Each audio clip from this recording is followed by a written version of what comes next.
This is the Success Through Community podcast. All right, so this episode's book, the book that I listened to, is called $1 Million Weekend by Noah Kagan. And, it's funny. I'm not entirely certain what made me choose this book. Like, I don't remember if somebody told me about it or if it was just like, hey, I was looking at, Audible will show you books like, Right. or books you might like because you just listened to or whatever. And so it was probably something like that. And I think I saw it and just thought, I'd like to have $1 million weekend. How does that happen? And so I was like, sure. And I had a credit or something, whatever. So I knew nothing about it. I knew nothing of Noah Kagan. I knew nothing of nothing. Um, I have since learned that, man, this guy has started a whole lot of successful businesses. Like, there's a few that the most notable one in my mind is called AppSumo. What? It's not necessarily one that normal people know, but I'm a total geek. Do you know AppSumo? Yes. He's the creator of AppSumo? Yeah. Wow. Okay, so then you're a geek like me. See, I knew I loved you. So, yeah, when I heard him say that, I was like, AppSumo, what the what? I didn't know that was just like some guy's brainchild. I mean, anyways, Obviously. so that one, and there were others. He was like, and I'm gonna be wrong about this statistic, so like nobody, I mean, you can fact check me if you want, but I'm admitting that I'm going to be wrong about this. He was like employee number 30 or something at Facebook. Okay. And I believe he said that he worked at Google as well. Like, suffice to say, the guy has some experience, and he has a lot of experience taking businesses that like were in their startup phase and like helping them to grow. Now, I don't know exactly what his role was at all of these places that he worked, but like he's worked many places. I'm certain that marketing had to have something to do with it because he seems to be like a marketing savant or something. Okay. So yeah, and there. Okay, so there's a lot to unpack about this. I first want to address what he means when he says $1 Million Weekend, because I mean, I don't know what you would think. Actually, why don't you tell me? What do you think when you hear that as a title of a book? Like, what are you expecting this book to be about? I'm expecting this book to tell me how they okay, let me rephrase that. I'm expecting this book to be somebody who has earned that kind of money in a 48, 72-hour period and basically going to start vomiting how they did it. Because I'm so sorry, but so sick of those books. But that's kind of so when you said the title of this book, I was like, that's definitely not in your wheelhouse, because you remember me with Plan Your Year Like a Millionaire. It's just, so that's kind of what I'm expecting with this $1 Million Weekend, which I'm assuming, based on you asking me that, it is not that. It's not that. No. Nice. But to be fair, like that's kind of what I was thinking too. And I think on some level I chose it knowing or feeling like it was not going to be my kind of book because, I mean, let's be honest, I have a tendency to choose books that are kind of a foregone conclusion for me. Like I already know I'm going to love them because Okay. of who the author is or because of what they're called or whatever. And so I thought, you know what? I'm going to go outside of my norm and like listen to something that may not fit my, I don't want to say expectations, but not fit my philosophy, Right. Like as much as I didn't necessarily care for your next 5 moves, I learned from it. And so I thought, okay, maybe this will be something like that. So it's not that, but it is, but it isn't. Let's just back up for a second. Surprising. Yeah. So he did not claim to ever have made $1 million in a weekend. Never, to my recollection, claimed that. What he's saying is that within a 48-hour period, by following his like methodology, I guess you could call it, it's not like a blueprint or even a strategy really, like, which you know how I feel about when people are like, "Do blah, blah, blah, blah, blah, Yeah. and you'll get the," because yeah, anyways. So it's not that, but his methodology, which is kind of like almost like scientific method kind of methodology, really. Um, where basically he is validating or helping you validate in a weekend whether or not you have $1 million idea, Oh, I see. I like that. which that I like. Yeah, that I really like. And so when I started to understand where he was actually going with this, I thought, huh, somehow I accidentally stumbled upon a book that is something that I might like. It was unexpected. There were definitely things about it that were not my cup of tea, and I will get to that in a minute. But I think the overarching thing that I liked the most about this, because, you and I, we talk a lot about the fact that we are heart led, soul sourced, whatever you want to call it, but like we are purposeful Mhm. entrepreneurs, Mhm. right? We have a particular audience that we want to serve, and we have a sort of a particular way that we envision ourselves serving them. But I think that's fantastic, obviously, because that's what I've done since the first day of my first business. But I think that that can kind of put us at a disadvantage sometimes because, at least for me, I will speak for myself. You tell me how you feel about this, but I think I often forget that just because I understand the overarching business that I want to have and that I'm growing doesn't mean that I don't still need to validate like internal ideas for that business, meaning validating whether or not a particular topic is something that my academy students even care about, Right. you know, or, validating in the first place whether or not they would want to be a part of an academy versus have one-on-one coaching and whatever. I mean, some of that I feel like, whether I did not do the market research necessarily to validate that, except for looking at the marketplace and realizing, oh, hey, there's a lot of those membership subscription kind of things out there that seems to be kind of a trend. And so that validated that for me a little bit. Right.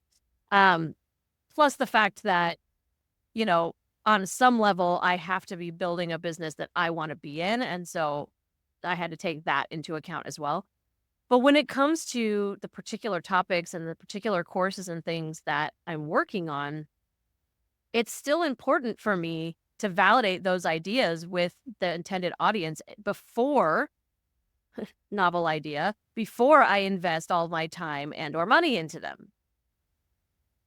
And I think that's something that like when somebody has like a very specific and clear purpose for their business, we sometimes discount that and just say like, "Oh, I don't need to do that because I know my audience." And that's That's dangerous. very dangerous. And that's honestly, you're right. It's one of those pitfalls that we tend to fall into because we know our audience. We know what sells well for our audience and what we ask them what they're looking for and we provide it.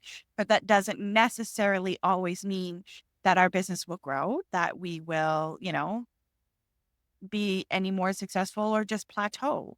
So you're right. It's kind of dangerous to step into that comfort zone, so to speak, of self-validation. So I kind of like how this book kind of does it go into how to validate? Does it give you kind of like a mini blueprint or ideas on how you can do that? Yeah, it definitely does. His primary thing, and I don't know if I actually wrote down his path, so hang on. I feel like I probably did somewhere. I'm looking at my notes while I'm talking to see if I can find it really quick. And I don't know if I actually like listed it. No, I did not. But I think what like the chapter titles, which I'm kind of looking at because I wrote a lot of them in my notes so that it would help me remember like what my notes are specifically about in that section. And so they do kind of like address that a little bit. But I mean, overarching the idea of what he's saying basically is when you have an idea, you validate it by And there, let me just let me back up for a split second here and just preface by saying there are things I love about this and things I hate about this. Okay, and I will explain that in a second. Um, but basically, when you have your idea, you then do your specific market research, meaning talking to people, asking specifically if people are interested in that topic. But his primary, like the main thing he's talking about in this situation is when you are doing that market research, and it's targeted market research, right? It's like you have to be talking to your ideal client in this situation. You can't just talk to random people and say, "Hey, what do you think of this idea?" Yeah. Like Which is, that's useless. that's what a You need lot to of be people do. talking to your target audience, which is obvious, but not. Yeah. Yeah. Like, this is not a moment where you, like, post on social media and say, "Hey, what do you think of this idea?" This is, like, a moment where you call up one of your existing clients and say, "What do you think about this?" Right? Yes. Or somebody that you know would be, like, a clear, audience for this. And the main reason for that, and this is a part of his method that I understand, but I don't necessarily love. But a part of his method is that you're supposed to set a target for yourself of dollars earned towards this idea within that 48 hours. Meaning, by the end of a conversation with someone that you're doing market research with, they not only should express interest, commit to something, but prepay.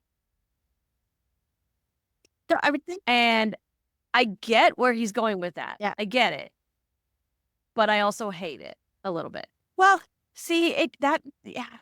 You know what? I kind of, this is where I'm getting from that conversation, from what you just said about his concept of what you should get out of that conversation. It totally made me think of one, super fans, and two, what did you and I just do last week when Mel said, "Hey, I got this great book," and we were like, "Bam," and we both bought it, and it's not even out yet. I think that's kind of what Yeah. he's leaning into with an idea. But no. Yes and no, because yes, we pre-ordered her book, but she didn't get us to pre-order it before she wrote it. But could she have? I mean, in theory, yes, but then all of a sudden now she has this stressed out deadline because a book is a bit tough, right? Because a book should take some significant amount of time to write, especially if it's meant to be thoughtful, right? So, like, but you can't expect somebody to prepay for a book and then they don't see it for like a year or more. Like that's kind of a stretch to me. I don't know. That's like for me, I kind of have issue with that. And I'm not saying that it takes me a year to write a course. And so if I was going to like pre-sell a course in order to make sure that it was beneficial or something that somebody wanted before I made the course, like, okay, I get that because it's a much shorter timeline. I think it can work in certain situations. I'm all for the messy action aspect of it, which is clearly what's happening there because it's like, hey, sell it and then figure out a way to deliver on it, which is like the way that he is approaching this. I get it. And I think that it makes a whole lot of sense if what you are selling is going to cost you money to produce. Yes. I mean, in that case, I get it, right? Because you're bringing in capital. It's almost like these people are investing, sort of, kind of. But like, I think this is where it's harder for me, and maybe this is something I need to work on mindset wise. But for me, I'm thinking, well, it's just a couple hours of my life, but like a couple hours of my life still has value, and like in a lot of situations, it has monetary value, and so I think there's a part of me that maybe needs to remember that more often. That, yes, it's a couple hours of my life, but it's a couple hours of my life that could have been doing something else if nobody wants to buy this, right? I think then that's that pitfall we fall into because we enjoy doing it. Mhm. We don't see there's all of this, that it's not hard for us to do it, for example. Like it, Cost. right? There's no cost because we're having, I don't want to say having fun, but we love doing it. So then we feel like there's no cost. That was a big, Right. big problem I had with photography, always giving it away because I just love doing it anyways. And that is the downfall for a lot of people. Yeah. Yeah. No, absolutely. So, I mean, that's where, like I say, I do appreciate where he's coming from on that. I think in some situations it seems really obvious to me that yes, if you're going to like manufacture something, you better make sure that there are people that are willing to buy it in advance and ideally get their money in advance so that you're using their money to produce said items. That all is completely logical to me. I just have a harder time with it when it comes to like conceptual things. It's just it's harder for me to get there. But I think this is also probably why it's really good for me that my business model is basically a subscription service because they are already paying me in Yeah. advance, but they're already getting value for what they're paying me for. So, like, I don't feel like there's like a weird ick about it in that case. So, so yeah, I mean, and then there's also the fact that like it also kind of requires that constant I guess cold calling, cold DMing Yeah. that I loathe so much The that asking, is involved in this. all the asking. Um, yeah, the constant asking and like you know, one of his chapter titles, if I remember correctly, and I'm gonna scroll to see just to make sure that I'm not making this up. Yeah, one of his chapter titles is literally the unlimited upside of asking. Like, okay, Okay. yes, but I think here's where the part that I liked least, I guess, about this book or that I least resonated with, I guess is probably more of an accurate term, um, is the fact that this book clearly feels more targeted towards like the serial entrepreneur type that doesn't actually care what business Mhm. they own, just that they're making money doing it. And look, making money is important. I need to remember that more often. I think a lot of soul sourced, heart led entrepreneurs need to remember that more often. But to me, like the idea of, well, I just want to have a profitable business. I don't really care what I'm doing feels empty. Yeah. Yeah. So that part of it was harder for me to But see, like that relate feels to. empty to you. Totally. Yeah. Totally. I'm not saying it is Some empty. I'm people, just saying it yeah. feels empty to me.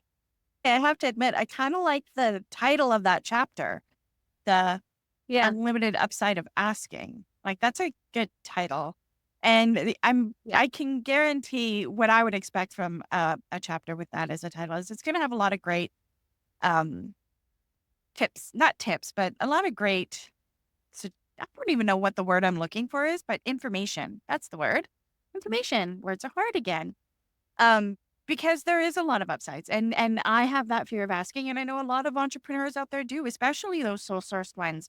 That fear of asking, always ask for the sale, that kind of thing is something that makes us feel uncomfortable sometimes. So maybe it's a chapter that some people Yeah. should, take into consideration, regardless of whether the point is just to make product, make money, and be a serial entrepreneur because that is what they love doing, just constantly startups and successes and starting over, or people like us who just kind of follow a passion and follow our alignment and go with it. We still need to ask. Yeah. We do. And I think part of why it feels ick for me is simply because in his situation where like each business that he's describing, it's a completely different target audience. And so he's not Yeah. constantly asking the same people. He's not No. constantly market researching with the same people and asking for the sale and whatever. You know what I'm saying? And so Yeah. for me, if Totally different. I were to be market researching and doing this kind of thing with my target audience, well, the people that I know, like actually know, it's all be the same people over and over again. And that's annoying. And I'm not comfortable Yeah. doing that. Yes, I need to ask more. And there are things that I am getting ready to, start implementing and whatever that is going to be asking more in that way. But like, yeah, I just think this doesn't necessarily apply in every situation equally. I guess let's just put it that way. So I get it. Yeah. I That makes sense. agree I with it get it. in concept, but I didn't resonate with it because I feel like in my situation, it doesn't make the same sense as it does in the one he's describing. Yeah, absolutely. I would think if in your situation or our situation, it would be we would have to make sure we ask the right question at, and then really get the right answers and go with that because we can't just constantly hound and relaunch and Yeah. come up with new ideas, right? So you're 100% on. I completely agree and understand that now. Yeah. Yeah. But I mean, again, I'm not saying that it's bad. I think even for someone like me and like you who wouldn't necessarily use it in the same way, I still think there was a lot that I got out of it and like seeing it that way. It just, Boo. you just like with anything, you're not going to follow anybody's, or you shouldn't, in my opinion, following anybody's specific strategy for anything is not going to lead you to the success that they have, and it's not gonna lead you to the success that you're hoping for, right? So, it's you Mhm. take what you like from something and you leave what you don't, and will that sometimes make your growth and success slower? Yeah, maybe, but it's yours. It will make it yours, and I think that's the most important thing is take the good from each philosophy, take the things that feel aligned and make sense and, just don't feel gross. Cause like literally one of the things that I wrote in my notes, it was like it was a chapter about the 48-hour challenge. This was basically like challenging yourself to with a particular business idea, like make I don't remember exactly. Like I think his goal was something like $1,000. He had to make $1,000 in 48 hours for like one particular thing he was doing. It doesn't have to be a specific dollar amount. It's about figuring out what that number is for you and then Right. meeting that goal. But like what I literally wrote to myself here was all I'm hearing as he talks is that with his methods, a lifetime of annoying cold calls and sliding into the DMs would be in my future. And that's exactly how I feel about it even now thinking back on it. It's like, Yeah. no, I don't want to live that way. That is not the life or the business Yeah. that I'm trying to build. So, yes, will this be successful for certain people in certain circumstances? Sure. But I that to me, no. Sounds very almost salesy, like a book that a salesperson should read Yeah. more than an entrepreneur. Yes. Yeah. Well, yes and no. I mean, because an entrepreneur is supposed to be a salesperson. I mean, like I hear what you're Yeah, saying. Like, yeah, yes, yeah. it is about sales and there I made a note to myself too, like nothing new here as far as but shift your sales mindset instead of thinking about it as being salesy, think about it as educating and serving it. Yes, we've heard this over and over again. I get it. I know that that is Mhm. important, but like telling me to shift my mindset in that way is not shifting my mindset in that way.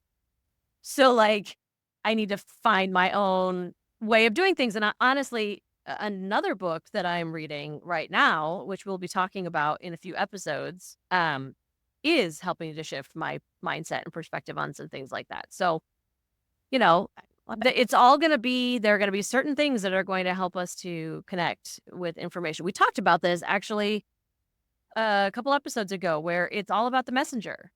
Like, sometimes it's not even about what they're Yeah. saying, it's about who's saying it and how they're saying it, and in this case, I just yeah, there's things that he's saying that probably are the things I need to hear, but they're not resonating with me in the way that he's hoping they are.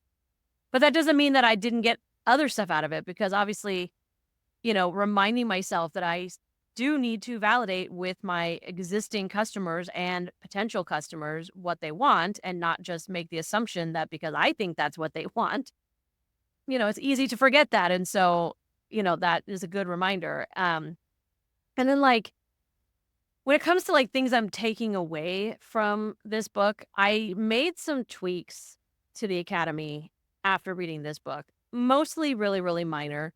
One thing, though, and I don't know, this is, like, kind of semantics, but to me, it made a difference, like, it shifted a mental space difference for me, and so whether it does for anybody else or not, I don't know, but I had been calling it the Tech Savvy Academy membership and therefore calling my customers members. And Right. something just was feeling kind of impersonal about that. And so while I was reading this, like it kind of dawned on me that like it became clear to me that that was feeling impersonal for me. Like I'm not saying any of my customers have said that. It's just, it was feeling that way to me. I didn't like calling them members because it didn't make them feel as connected, you know? And so Yeah. I have since switched to just calling it Tech Savvy Academy, treating it like it's a subscription, not so much a membership, which I know is semantics, but words matter. Yeah. And instead Words thinking of matter. them as that words matter, but instead thinking of them as students instead of members. Students feels like there's more of an actual relationship, mentor, teacher, student. There's a connection there.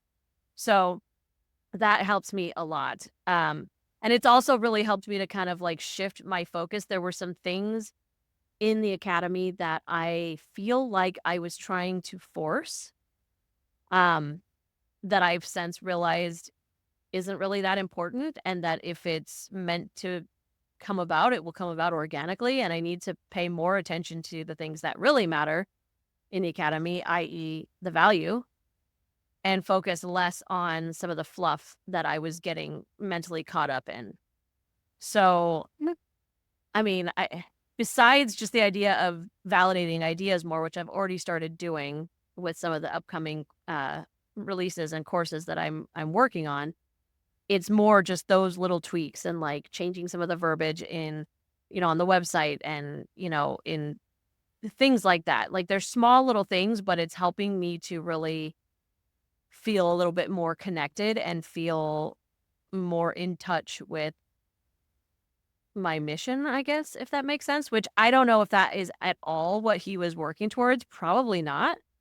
But there was just something about what I was getting from this book. And you know what it actually kind of feels like it was all the stuff that he was saying that didn't align with me was just reminding me who I really am, and like making me more aware of my values.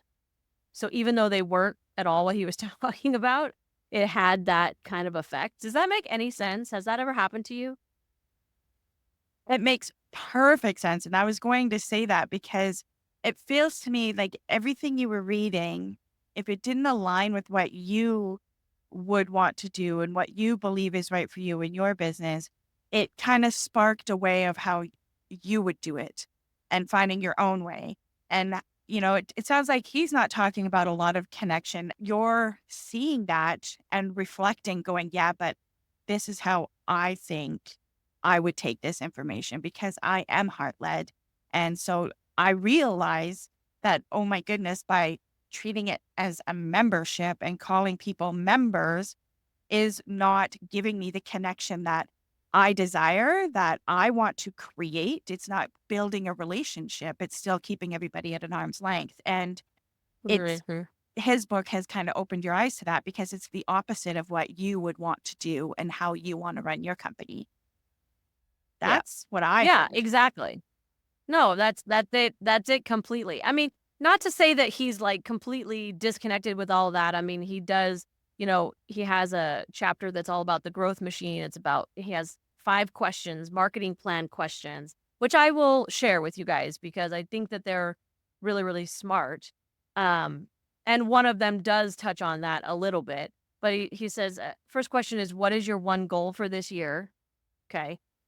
Who exactly is your customer and where can you find them?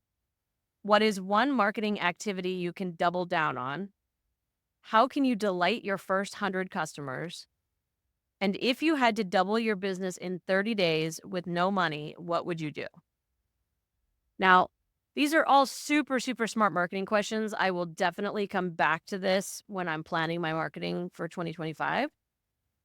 But like, even to me, like his attempt to talk about building that relationship, how can you delight your first 100 customers, still feels distant to me. And Disconnected. I, Yeah. yeah, I mean, just because he's talking about them already as your first 100 customers, how about you just try to delight each customer as much as possible, whatever that looks like. You know what I mean? And I don't know. I'm reading into like this book wasn't about that. So I can't say that like, oh, he doesn't do any of that stuff in his because I'm sure he does. It's just not what he was talking about here. So, I mean, he's very successful in all the businesses he's started. There must be some level of caring about his customers involved there, or he wouldn't be so successful. So, I'm sure that it's there, but it's, not what I was getting from the book.